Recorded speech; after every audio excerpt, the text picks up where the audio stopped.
माननीय प्रधानमंत्री जी,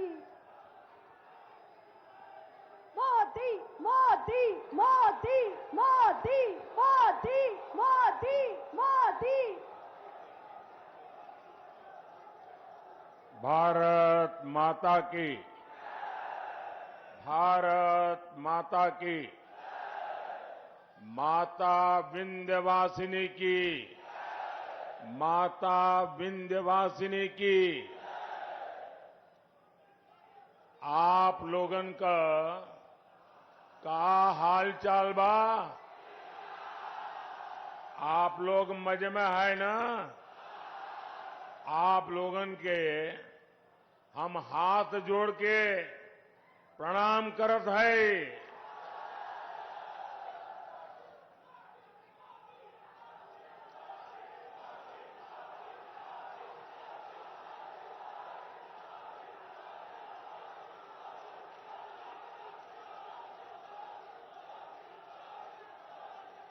जय श्री राम। मां विंध्यवासिनी, माता बड़ी शीतला, मां अष्टभुजा और काली खो माता की पुण्य भूमि को मेरा शत शत प्रणाम।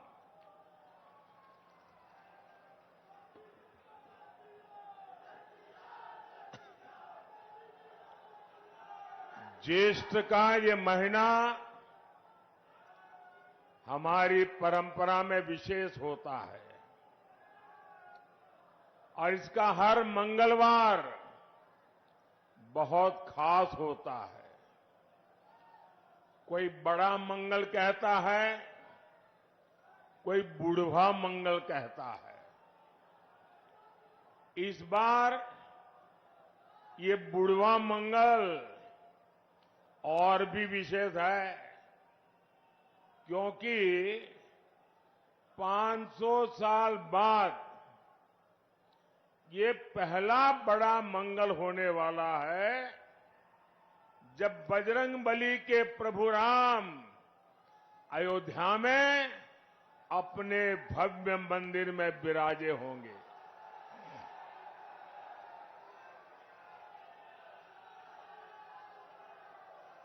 और ये इतनी बड़ी खुशी है, इतनी बड़ी खुशी है कि शायद हम सबसे ज्यादा बजरंगबली खुश होते होंगे।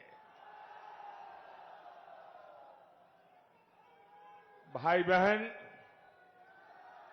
जरा मेरे एक सवाल का जवाब देंगे आप? मेरे एक सवाल का जवाब देंगे आप लोग? आपकी आवाज नहीं आ रही है। मेरे एक सवाल का जवाब देंगे? 500 साल बाद अयोध्या में भव्य राम मंदिर, बजरंगबली की खुशी, ये मंगल अवसर किसके कारण आया? किसके कारण आया? किसके कारण आया? किसके कारण आया? ये पुण्य काम किसने किया? ये पुण्य काम किसने किया? आपका जवाब गलत है। आपको भी पता नहीं है कि इतना बड़ा पुण्य काम आपके एक वोट ने किया है। ये आपके वोट की ताकत है कि आज राम मंदिर भी बना है और जैसा योगी जी ने कहा, यहां मां विंध्यवासिनी का भव्य नव्य कॉरिडोर भी बन रहा है। और संयोग देखिए,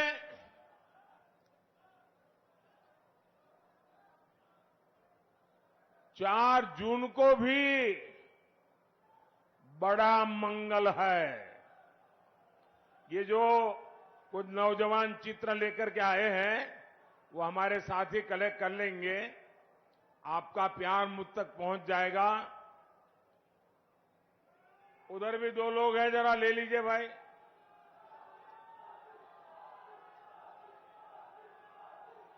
आप सबको संतोष हो गया? धन्यवाद जी। साथियों, 4 जून को बड़ा मंगल के दिन फिर एक बार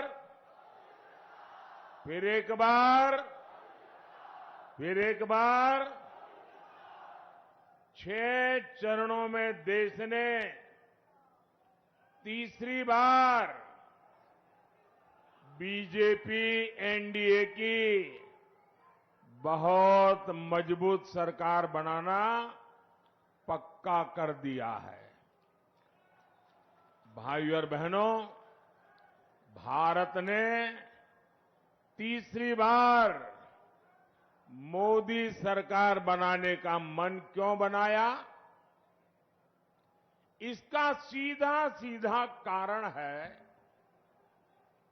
नेक नियत, नेक नीतियां और नेशन फर्स्ट, मेरा देश सबसे ऊपर, राष्ट्र निष्ठा। आप मुझे बताइए साथियों, आप जरा एक एक चीज में बात करता हूं ना, मैं भाषण नहीं करूंगा आज आपसे बातें करूंगा। ठीक है? चलेगा ना? अच्छा, आप मुझे बताइए, जरा सोचिए, आप अपना घर बनाते हैं और घर बनाने के लिए किसी मिस्त्री को लगा देते हैं। ये नारे वगैरह बताइए, लेकिन बीच में जब जगह हो न तब बुलाइए। ठीक है? और फिर 1 जून को भी करना पड़ेगा, 4 जून को तो बहुत ज्यादा करना पड़ेगा, तो थक जाओगे। अच्छा, हम अपना घर बनाते हैं और एक मिस्त्री या किसी काम करने वालों को तय करते हैं। क्या कभी कोई सामान्य मानवी भी अपना घर बनाने के लिए जो मिस्त्री रख लें, 1 महीने के लिए ये मिस्त्री काम करेगा, दूसरे महीने दूसरा मिस्त्री आएगा, तीसरे महीने तीसरा मिस्त्री आएगा, चौथे महीने चौथा मिस्त्री आएगा, तो घर बनेगा क्या? घर बनेगा क्या? जो घर बनेगा वो रहने लायक बनेगा क्या? आंखों को अच्छा लगे ऐसा बनेगा क्या? वो घर किसी को दिखाने लायक बनेगा क्या? सामान्य मानवी को भी मालूम है, एक छोटा सा घर भी बनाना है तो बार बार मिस्त्री नहीं बदलते भाई। अब ये सपा कांग्रेस इंडी गठबंधन ये कह रहा है कि 5 साल में 5 प्रधानमंत्री। अब बताइए भाई, ये 5 साल में 5 प्रधानमंत्री कोई रखता है क्या? अरे कोई मिस्त्री नहीं रखता तो ये प्रधानमंत्री क्या? अब ये क्योंकि उनको बांट के खाना है, वो कहते हैं 5 साल में 5 प्रधानमंत्री। अब बताइए, जहां प्रधानमंत्री अपनी कुर्सी बचाने में ही लगा रहेगा तो वो क्या देश को मजबूत बना सकता है क्या?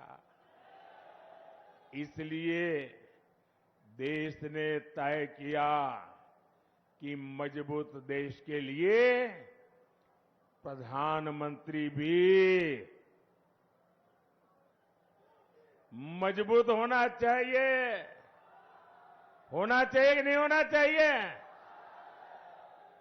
तभी एनडीए को इतना भारी जनादेश मिल रहा है। समाजवादी पार्टी पर अपना वोट कोई बर्बाद नहीं करना चाहता। मुझे बताइए भैया, हम लोग हमारे उत्तर प्रदेश के लोग राजनीति को समझने में बड़े माहिर हैं। यहां तो गांव का बच्चा भी राजनीति समझ जाता है। कोई समझदार कभी भी, अब मान लीजिए कोई कंपनी डूब रही है तो उस कंपनी का शेयर कोई खरीदेगा क्या? आप बताइए ना, खरीदेगा क्या? 10 रुपये का शेयर भी खरीदेगा क्या? जो डूबता है उसमें कोई पैसा डालेगा क्या? जो डूब रहे हैं उसको कोई वोट देगा क्या? देगा क्या? पता ही है कि इनका डूबना तय है, तो कौन वोट डालने की गलती करेगा भाई? सामान्य मानवी वोट उसी को डालेगा जिसकी सरकार बनना तय है। आप बताइए, आप मिर्जापुर में चौराहे पर जाके खड़े रहिए, किसी भी 100 लोगों को पूछिए कि मैं बताओ भाई किसकी सरकार बनेगी, 90 लोग क्या बोलेंगे? बताइए, क्या बोलेंगे? तो फिर वोट उसको ही देना चाहिए, नहीं देना चाहिए? उसको ही देना चाहिए, नहीं देना चाहिए? वोट बर्बाद करना चाहिए क्या? भाइयों और बहनों, इंडी गठबंधन वालों को देश अच्छी तरह जान गया है। ये लोग गौर सांप्रदायिक हैं, ये लोग गौर जातिवादी हैं, ये लोग गौर परिवारवादी है। जब भी इनकी सरकार बनती है तो इसके आधार पर ही फैसला लेते हैं। अभी देखिए, यहां पर चुनाव हुए, हमारे यादव समाज में इतने होनहार लोग हैं, इतने होनहार लोग हैं, लेकिन उन्होंने अपने परिवार के लोगों को ही टिकट दिया, बाहर के एक भी को नहीं दिया। साथियों, इतने दशकों तक देश ने बम धमाके झेले हैं, आतंकवाद ने सैकड़ों जीवन तबाह किए हैं, और हमारे सपा वाले क्या करते थे?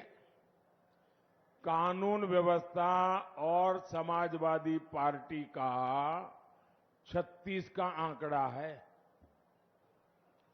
जो आतंकी पकड़े जाते थे उनको भी ये सपा वाले छोड़ देते थे। जो पुलिस अफसर इसमें आनाकानी करता था, सपा सरकार पुलिस वाले को सस्पेंड कर देती थी कि तुमने आतंकवादी को पकड़ा क्यों, घर जाओ। साथियों, मिर्जापुर को तो इन्होंने बदनाम करके रखा था। इन्होंने पूरे यूपी को, पूर्वांचल को माफिया का सुरक्षित ठिकाना बना दिया था। जीवन हो या जमीन, कब छीन जाए कोई नहीं जानता था।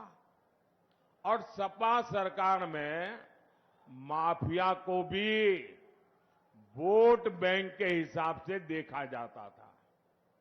अब ऐसा नहीं है। अब हां, हमारे योगी जी और उनकी पूरी सरकार मेरा जो स्वच्छता अभियान है ना, उसको बड़ी बहादुरी से आगे बढ़ा रहे हैं। यहां पर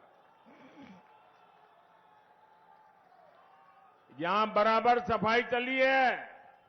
सपा सरकार में पहले जनता थर-थर कांपती थी, अब भाजपा सरकार में माफिया थर-थर कांप रहा है। भाइयों और बहनों, अपने वोट बैंक को खुश करने के लिए इंडी गठबंधन वाले, समाजवादी पार्टी वाले कोई भी हद पार कर सकते हैं। अब तो इनके निशाने पर हमारे देश का पवित्र संविधान भी अब इनके निशाने पर है। ये दलित, पिछड़ों, आदिवासियों के हक लूटना चाहते हैं। हमारा संविधान साफ साफ कहता है कि धर्म के आधार पर आरक्षण हो ही नहीं सकता। इनके इरादे कितने खतरनाक हैं, इससे जुड़ा एक नया खुलासा मैं आज कर रहा हूं। 2012 में उत्तर प्रदेश विधानसभा चुनाव के समय जनवरी महीने में सपा ने अपना घोषणा पत्र जारी किया था। 2012 तब सपा ने अपने घोषणा पत्र में कहा था, जैसे दलितों को, पिछड़ों को आरक्षण मिला है, वैसे ही मुसलमानों को आरक्षण दिया जाएगा। ये सपा ने 2012 के घोषणा पत्र में कहा था। सपा ने डंके की चोट पर कहा था कि वो इसके लिए संविधान तक बदल देगी। इसके बाद आप नीचे रखो भैया, पीछे परेशान हो रहे हैं। पहले आप अपने बेटे को कंधे पे बिठाए रखा, लोग परेशान हुए। अब आप दूसरे का चित्र उठा के ले आए, फिर लोगों को परेशान कर रहे हैं। इसके बाद 2014 के लोकसभा चुनाव में सपा ने फिर अपना घोषणा पत्र जारी किया। इसमें फिर सपा ने मुसलमानों को आरक्षण देने का ऐलान किया। देखिए इनकी आदत।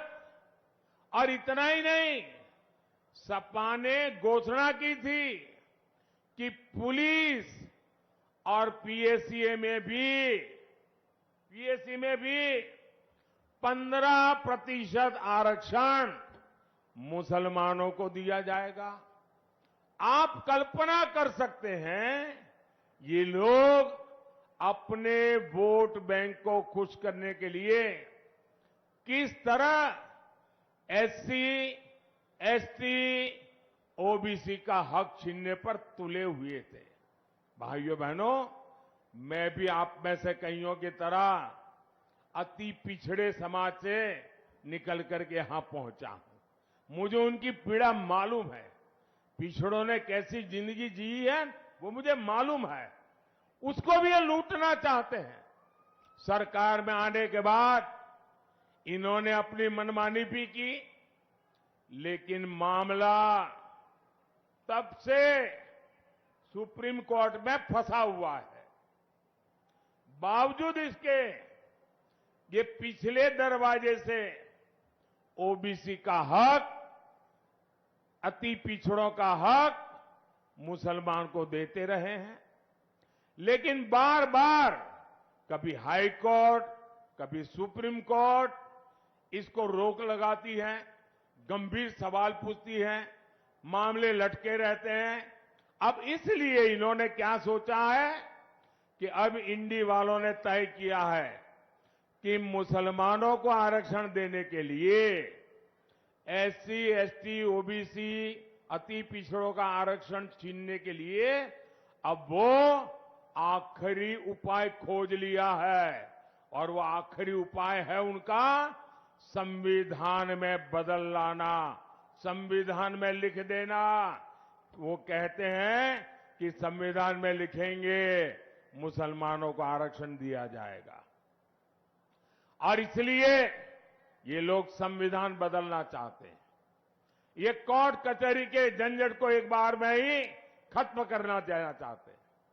मैं आपसे पूछना चाहता हूं मेरे भाई बहन, क्या आप ये होने देंगे? क्या आपका हक जाने देंगे? क्या वोट बैंक के आधार पर हक छीना जाएगा? क्या बाबा साहब आंबेडकर की पीठ पे छुरा भोंकने देंगे? क्या क्या संविधान का अपमान होने देंगे क्या? क्या संविधान की हत्या करने देंगे क्या? साथियों, सपा कांग्रेस के लोग वोट बैंक को समर्पित है। वहीं मोदी गरीब, दलित, पिछड़ों के हितों के लिए समर्पित है। मोदी 5 साल तक मुफ्त अनाज दे रहा है। मोदी 5 लाख रुपए तक मुफ्त इलाज दे रहा है। अब तो मोदी की गारंटी है, जितने भी परिवार हैं, मोदी हर परिवार के बुजुर्ग को मुफ्त इलाज कराएगा। साथियों, पीएम किसान सम्मान निधि से मिर्जापुर के किसानों के खाते में करीब 1000 करोड़ रुपए पहुंचे हैं। मोदी ने 4 करोड़ पक्के घर बनाकर दे दिए। 3 करोड़ पक्के घर गरीबों को और मिलने वाले हैं। ये एक एक घर लाखों रुपए का है, जो माता बहन के नाम पर मिल रहा है। साथियों, आप बिजली से कमाई कर सके, मोदी इसके लिए भी रास्ता बना रहा है। पहला तो आपका बिजली बिल 0, आपका बिजली बिल 0। इतना ही नहीं, आपके पास जो अतिरिक्त बिजली होगी वो सरकार खरीदेगी, बिजली के बदले में पैसे देगी और आपको बिजली से कमाई होगी।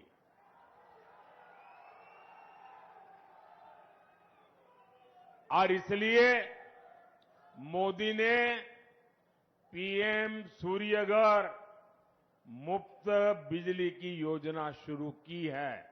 ये शुरू कर दिया है, वादा नहीं कर रहा हूं, गारंटी चालू हो गया काम। आप ऑनलाइन जाकर के रजिस्ट्री करवा दीजिए। और ये काम करने के लिए हमारी सरकार आपके घर के छत पर सोलर पैनल लगाने के लिए हर घर को 75,000 रुपये तक देगी। हर घर को सरकार के पैसों से सोलर पैनल लगेगा और उससे बिजली से आपको कमाई होगी। बताइए, आपको डबल मुनाफा है कि नहीं है? मुफ्त बिजली का लाभ है कि नहीं है? भाइयों और बहनों, ये क्षेत्र हमारे हस्तशिल्पियों का, कलाकारों का, विश्वकर्मा परिवारों का क्षेत्र है। यहां का पीतल उद्योग, कारपेट उद्योग, मिट्टी के बर्तनों का उद्योग हमारी ताकत रहा है। आपके उत्पाद देश ही नहीं, विश्व के बाजार में पहुंचे, ये काम करने में मोदी जुटा है। पहले हमने यहां एक जनपद एक उत्पाद योजना चलाई। अब मोदी पीएम विश्वकर्मा योजना लेकर आया है। इस योजना के तहत विश्वकर्मा साथियों को ट्रेनिंग सरकार दे रही है, आधुनिक औजारों के लिए पैसा दे रही है और बैंक से लाखों रुपयों की सीधी मदद भी पहुंचा रही है। और ये मोदी की गारंटी है, उसको पैसा मिले। इससे हर प्रकार के बर्तन, खिलौने बनाने वाले साथियों को लाभ होगा। कुछ साल पहले तक भारत विदेशों से खिलौने आयात करता था। मैंने देश के खिलौने उद्योग को प्रोत्साहन दिया, उनका हाथ पकड़ा। आज भारत के खिलौने पूरी दुनिया में पहुंच रहे हैं। इसलिए मिर्जापुर के खिलौना बनाने वाले साथियों के लिए भी अवसर ही अवसर है। भाइयों और बहनों, मिर्जापुर और रॉबर्ट्सगंज नारी सशक्तिकरण के मॉडल बनकर उभरे हैं। बहन अनुप्रिया तो मेरे मंत्रिमंडल की एक मजबूत साथी है और इस बार तो बहन रिंकी कौल ने भी इतिहास बनाया है। अगर मैं गलत नहीं हूं तो ये रॉबर्ट्सगंज से पहली महिला उम्मीदवार है। और देखिए मेरा नाता कैसा है। मैं बचपन में कप प्लेट धोते धोते बड़ा हुआ हूं, चाय पिलाते पिलाते बड़ा हुआ हूं। और आपने देखा होगा कि जैसे ही विजय का सूरज उगता है तो कमल भी खिलता है और उसी समय कप प्लेट की भी याद आती है, चाय की चुस्की लेने का मन करता है।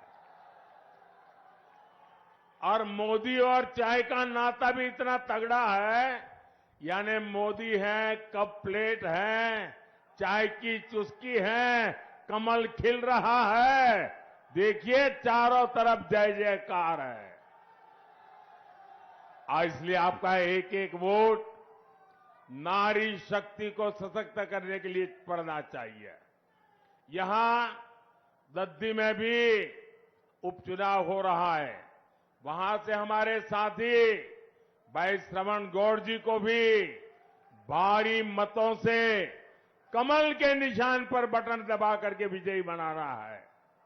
और आपको याद रखना होगा, जहां दो निशान है वहां दो अलग अलग निशान होंगे। एक जगह पे ऊपर कप प्लेट होगी, वहीं कमल भी होगा इनका। तो आपको ये ध्यान रख करके वोट करना है। याद रखिएगा, आप सिर्फ एमपी नहीं चुन रहे हैं, आप पीएम भी चुन रहे हैं। और इसलिए ज्यादा से ज्यादा मतदान कराएंगे, ज्यादा से ज्यादा मतदान कराएंगे। मैं आपको पूछ रहा हूं, मेरी आवाज सुनाई दे रही है? आप ज्यादा से ज्यादा मतदान कराएंगे? हाथ ऊपर करके बताइए, ज्यादा से ज्यादा मतदान कराएंगे? हर पोलिंग बूथ में विजयी होके आएंगे, घर घर जाएंगे, मतदान के पुराने सारे रिकॉर्ड तोड़ेंगे। अच्छा, मेरा एक काम करोगे? ये मेरा पर्सनल काम है, करोगे? देखिए गांव गांव, हमारे यहां हर गांव में ग्राम मंदिर होते हैं, पवित्र मंदिर होते हैं। आप सब वहां जाना और मोदी की तरफ से वहां मत्था टेकना और परमात्मा से आशीर्वाद मांगना। मोदी के लिए नहीं, मोदी के परिवार के लिए नहीं, 140 करोड़ देशवासियों के लिए विकसित भारत बनाने के लिए आशीर्वाद मांगना। मांगेंगे? हर मंदिर में जाएंगे, हर तीर्थ स्थान में जाएंगे, श्रद्धा पूर्वक परमात्मा से प्रार्थना करेंगे। बोलिए भारत माता की, भारत माता की। बहुत बहुत धन्यवाद।